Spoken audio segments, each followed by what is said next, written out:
The following program is the work of the broadcast students at the British Columbia Institute of Technology. BCIT Magazine features news stories from around the Lower Mainland which were produced over the last week. Responsibility for the content of the show rests completely with the students and their instructors.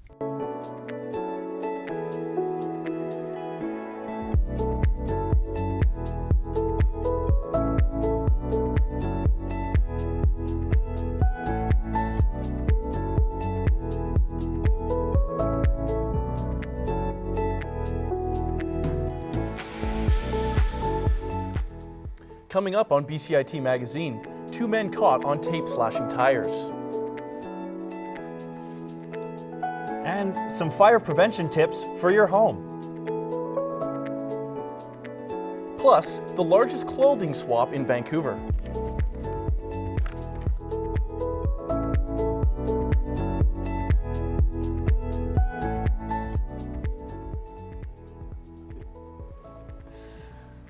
Welcome to BCIT Magazine. I'm Graham Cox. And I'm Michael Beck. A massive vandalism spree left dozens of cars damaged in Burnaby last weekend. Our reporter Riley Reduke takes a look at the destruction. RCMP say these two individuals slashed over 100 vehicles' tires on Sunday night. Monday morning turned into a nightmare for most residents on 12th and 10th Avenues in Burnaby, when most woke up to see their tires had been slashed. We spoke with one local resident who says he was woken up at 2:30 in the morning by a loud bang. However, when he went outside to investigate, no one was there. The popular question within the community now is who did it. It could be some kids getting into trouble, but I've heard some scary stories where they said it might be a tire shop trying to get more business. I don't look into it that much. One local tire shop had tires on their vehicle slashed, as well as a window on their company van was smashed.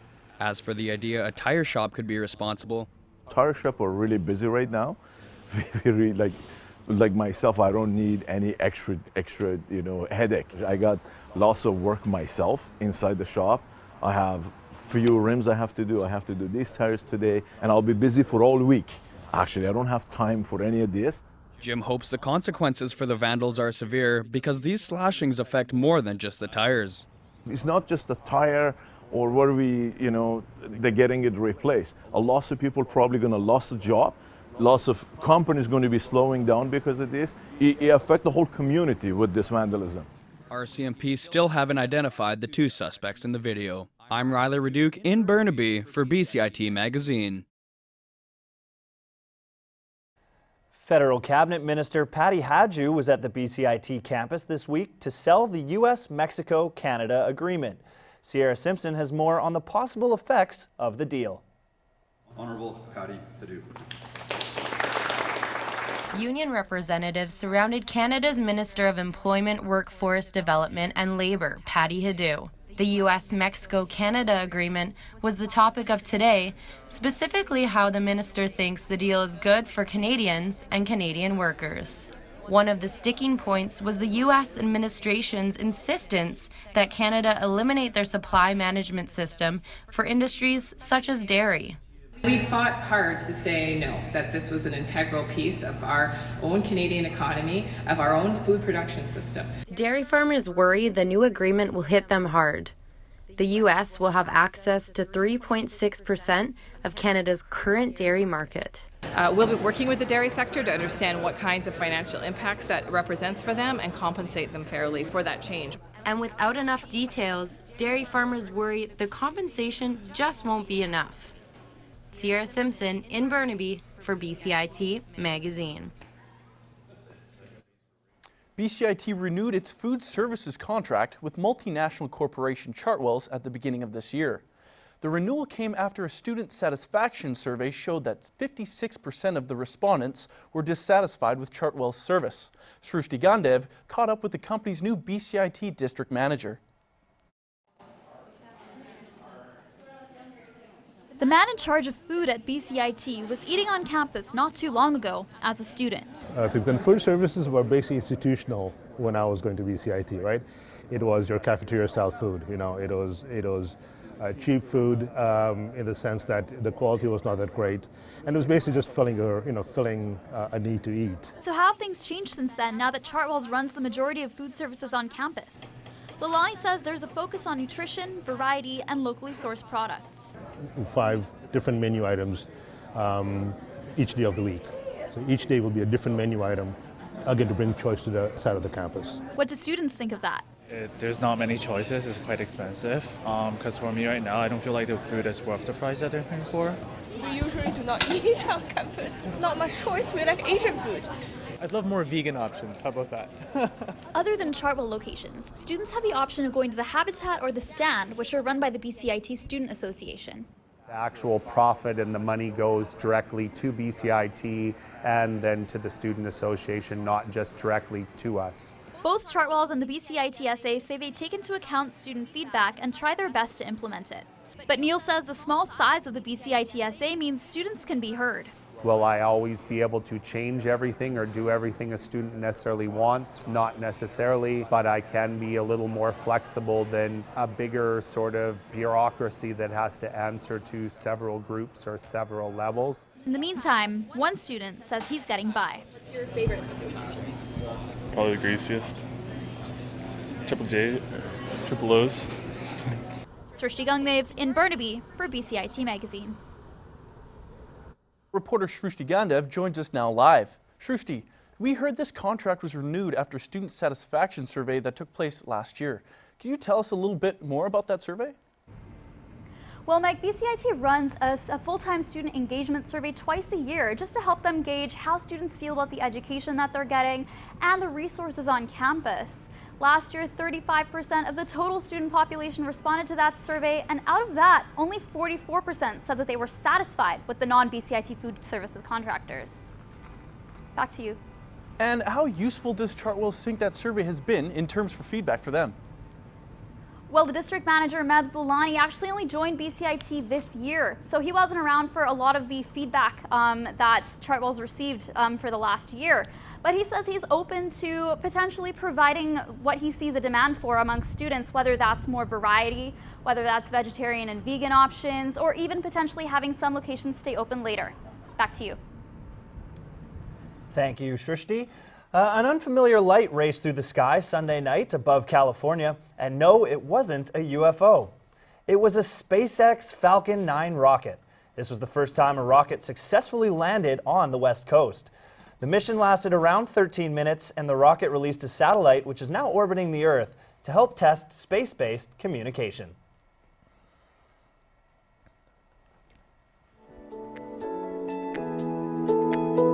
Coming up next, we have a studio guest talking all things Navratri. And rival motorcyclists came together over the Thanksgiving weekend. Everything is changing to digital. Everything is online. People aren't just waiting for the 6 o'clock news anymore. People want their news right now. They want to be able to go onto their smartphone, onto the internet, and see the news that they want to see. Vancouver is growing at, a really rapid rate, the Lower Mainland even, and with the tools that we're given here, we're able to cover all of that. Welcome to BCIT Magazine. I'm Radhika Sikki-King. In the program, they really leave it up to you. I mean, the help is there when you need it, figuring out how to use the programs like Premiere, Audition, and figuring out how to use the cameras. But it's up to you to sort of experiment and figure out what you can do when you go out in the field. They brought candles and flowers to remember the student who lost her life yesterday. Teresa May says the international community condemns Moscow. They really make sure that you know the basics and you are able to put out a quality product. I'm Brady Tretnero. And I'm Radhika Sikki-King. Thank you for tuning in to BCIT Magazine. Hey y'all, here's your community calendar for this week. Shouldn't you have a hail in your hand for this joke to make sense? Sahil, what makes you country? Nothing. Luke Bryan is bringing his What Makes You Country tour to Vancouver this Saturday. Sam Smith and John Party will also be joining him on stage. You don't want to miss this hoedown. Hey Sahil, have a drink. You'll like country then. Thanks, Jenny. The festival of Navratri is already underway. Navratri celebrates the divine goddess for 9 nights, and Indians all around the world observe the celebration through traditional Indian dance. You know, after a long week of loud singing and insane dancing, you may not have had time to have a conversation. So why not have a conversation with Ellen DeGeneres? Your favorite talk show host will be in Vancouver to spread love and positivity. And always remember, be kind to one another. Welcome back to BCIT Magazine. Joined now here by Seema, Kanji, the president of the Gujarati Society of British Columbia, here to talk with us about Navratri and some of their traditions. Am I saying that right? Yes, you are. Well, Perfect. thank you so much for joining us and coming in today. Can you dive in a little bit more of Navratri and sort of the history behind this culture? Yes, so Navratri is a very auspicious Hindu festival. Traditionally, it's celebrated over 9 nights. Navratri literally means 9 nights. And we celebrate the goddess Durga, who is the creator of the universe, the protector of the universe, in her 9 different forms. The 10th day is called Dussehra, where she defeats a demon bull. So here, we actually are only doing 3 nights. We've got a program set for Friday, Saturday, and Wednesday, which is the 9th night. And Saturday, we are sold out. There you go. Perfect. Well, why do you think it is important for people to keep these traditions going?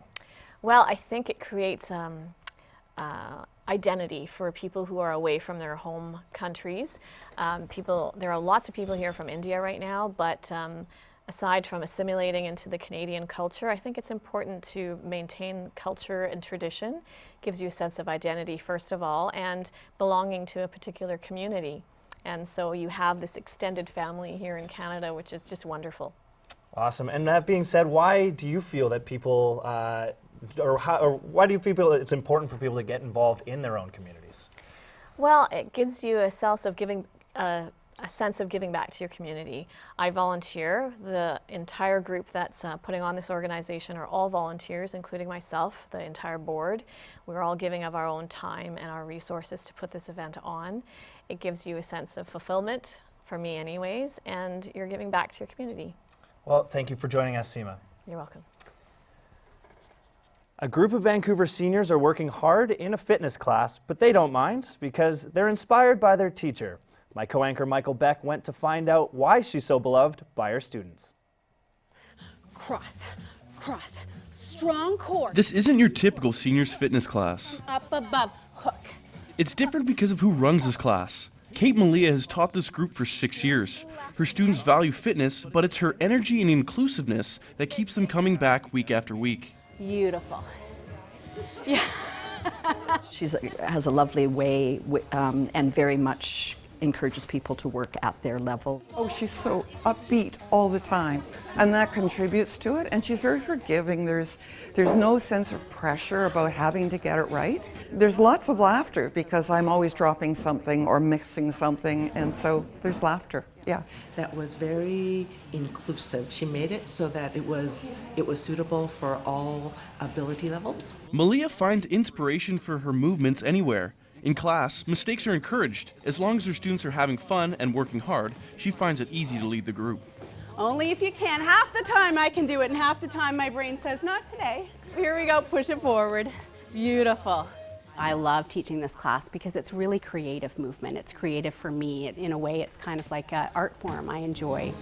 Malia says, as we age, it becomes extremely important to remain physically active. But Malia says it doesn't have to be in a class like hers. Find something that you love to do. So there is no right and wrong with exercise. It's really movement. All movement is good, and it should not feel like punishment. It should feel joyful, it should feel good, it should feel nurturing. Participants of this class keep coming back each week for Kate's go at your own pace and love what you do attitude. Even students on their first day recommend the class to others. I'm always telling people to come out, again, because it's fun. Michael Beck in Vancouver for BCIT Magazine. Good job, everybody. This week marks National Fire Prevention Week in Canada. My co-anchor Graham Cox brings you some tips that can help you make your home safer. Fire halls in Vancouver are ramping up for a busy October. Along with Halloween comes National Fire Prevention Week, time for crews to emphasize safety tips in the home. And at Vancouver Fire and Rescue, they say a good place to start is with your smoke alarm. Test them monthly by just pressing the test button, and every time we change the clocks forward or back is a great time to change the batteries, check the expiry date, and make sure that they're working. Working smoke alarms absolutely save lives. Although most homes are equipped with them, Gormick says the alarms are often forgotten and batteries are left for dead. They tend to be out of sight, out of mind, and I think there's a bit of misinformation or a misunderstanding that people think they'll wake up in the middle of the night if there's a fire. They'll smell the smoke, and time again, that's certainly not the case. Gormick also emphasizes not to leave cooking unattended. Be aware of escape plans and the locations of fire extinguishers, and know 2 exits out of every room. On top of the basics, Gormick also points to some additional risks that come with Halloween. If you live in a municipality that allows fireworks, make sure you have whatever kind of permit they require. Make sure you're buying only from an authorized retailer, and make sure they're only used by adults. Firefighters are also trying to get these important messages out through the schools. We quickly learned that most of the kids do not have a safety plan at home. They don't know about fires at all, and the parents are so busy just trying to live life, they forget to teach the kids. So they actually have no knowledge. Although Fire Prevention Week comes to an end on Friday, Gormick says these messages extend all year round. Graham Cox in Vancouver for BCIT Magazine. More than 1,800 runners put some rubber to the pavement this Thanksgiving in Vancouver. Our reporter Sean Holden was on hand for the annual Turkey Trot race. 5, 4, 3, 2, 1, go! Sneakers beat down Granville Island, kicking off this year's annual trot. This is really about giving back to the community. It's a great event. Our goal with our partnership with the Greater Vancouver Food Bank is to raise approximately $5,000. The race is a 10-kilometer dash around the False Creek seawall. The runners are helping to add more healthy food for those depending on the food bank. The participants were pleased to give back. Switch it out, keep going! And happier still to complete the race. Weather was actually really good. I think I kind of overdressed, but it was a great run. Everyone was happy and cheerful, and it was a good way to spend the morning. Though some admitted they were still stuffed from Thanksgiving. Well, it's great to be outside and exercising, running around Vancouver. Got to work off some of the turkey from last night. After cooling off, runners were glad to be chipping in for others. Support the community, plus you get free food and beer. To show thanks, runners each get an award despite where they finished. Even if the race doesn't raise the $5,000, Run Van says it's willing to pay the difference.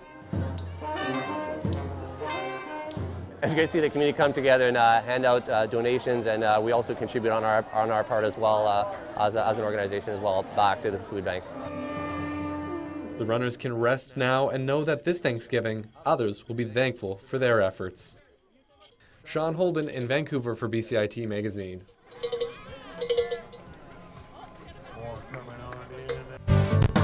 Standby graphics, ready, camera 1. 5, 4, 3. Standby graphics. Coming up, Waste Reduction Week is right around the corner. And a 73-year-old helps those in need, and borders won't stop him.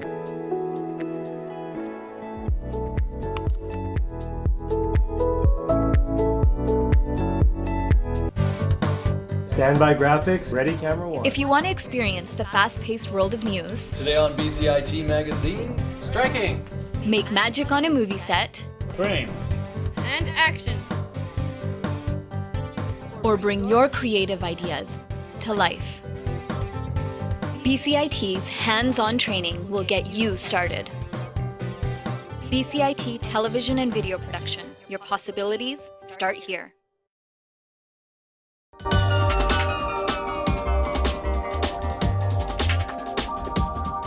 I chose BCIT because I know that all the programs are very hands-on. We have our own radio station. Like it's one of the best programs that I've ever heard of. I am starting a job on Monday, so confidence is high. Honestly, I didn't think it was going to be this fun.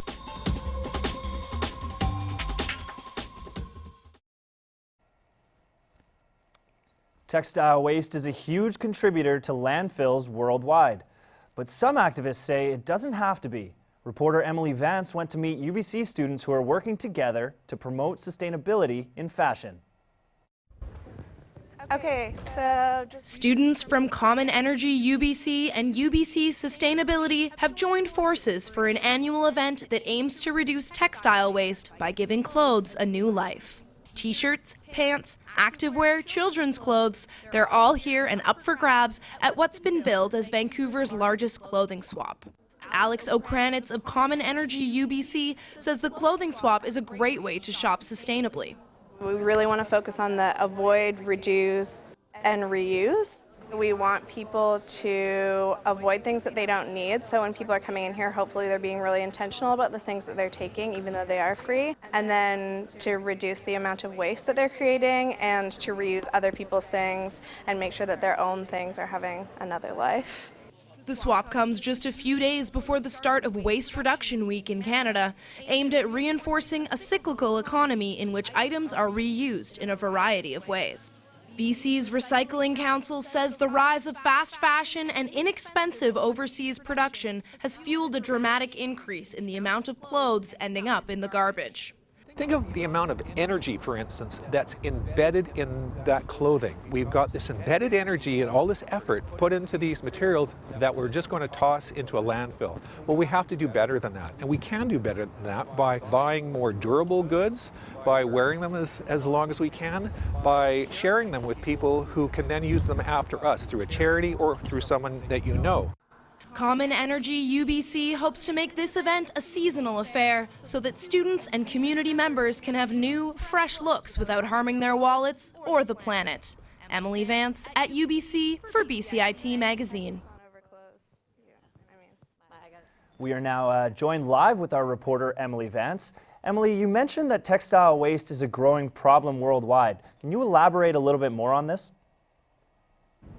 Absolutely, Graham. So the Recycling Council of BC tells us that 9.5 million tons of textiles go to landfills each year in North America. But it doesn't have to be that way. I mean, 95% of these things can be recycled or they can be diverted through other means such as clothing swaps, thrift stores, or even turning old clothes around the house into rags. And how has the production of textiles changed in recent years? Well, since the year 2000, global textile production has doubled. We now produce 100 billion new garments every year. And that's especially shocking when you think that it takes 2,650 liters of water to produce just one t-shirt. Back to you. Thanks, Emily. A retired banker has switched from counting numbers to counting cargo containers loaded with foreign aid. Reporter Sean Holden has the story of one man's challenge to send help despite the federal government decreasing humanitarian funding.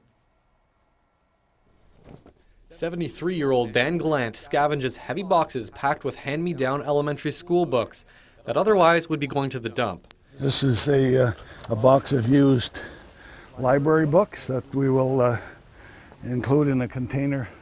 This is the start of a journey that will end on the other side of the world. That's it. Gallant is trying to beat his last year record of shipping 19 foreign aid cargo containers. He wants it to be 20 this year, and unlike the federal government, who've reduced foreign aid spending by $230 million since 2012, he feels Canada needs to be more generous. You know, Canada's a pretty wealthy country, and we got so much to give.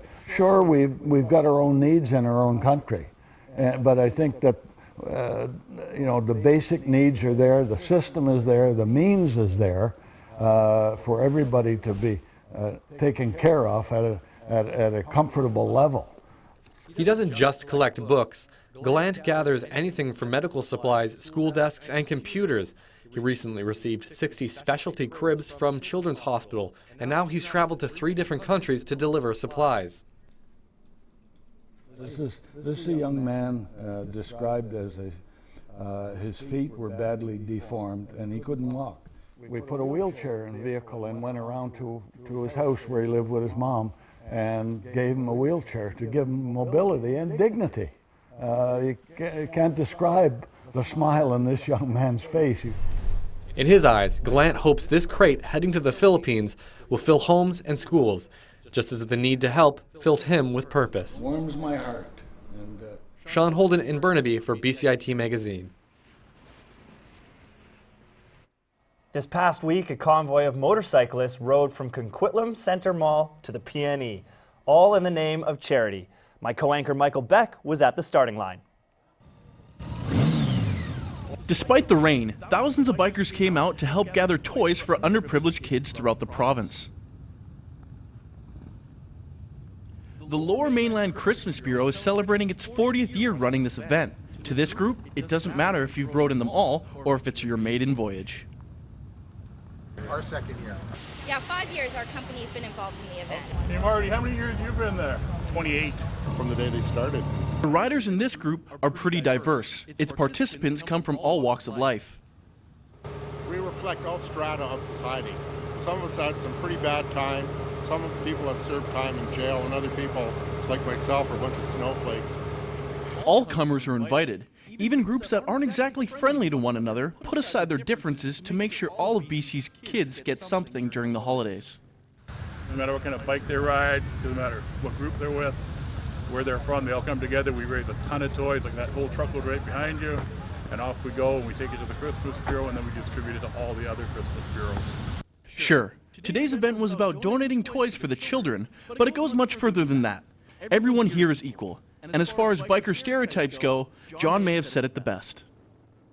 Oh, come on out. Bikers aren't all that bad. We're actually pretty nice. Michael Beck, in Coquitlam for BCIT Magazine. A crazy rich Asian-themed pop-up dinner is on its way to Vancouver. For one night only, the Pacific Institute of Culinary Arts is hosting a family-style sit-down dinner with Southeast Asian-inspired food from the blockbuster movie. The dinner will be on October 20th, and tickets are going to be about $128 a plate. And a 62-year-old woman is showing people how small donations can make a huge difference. Gia Tran has been making donations to the BC Cancer Foundation every day for at least 21 years. Her donations have added up to around $15,000. She says she just wants people to be as happy as she is.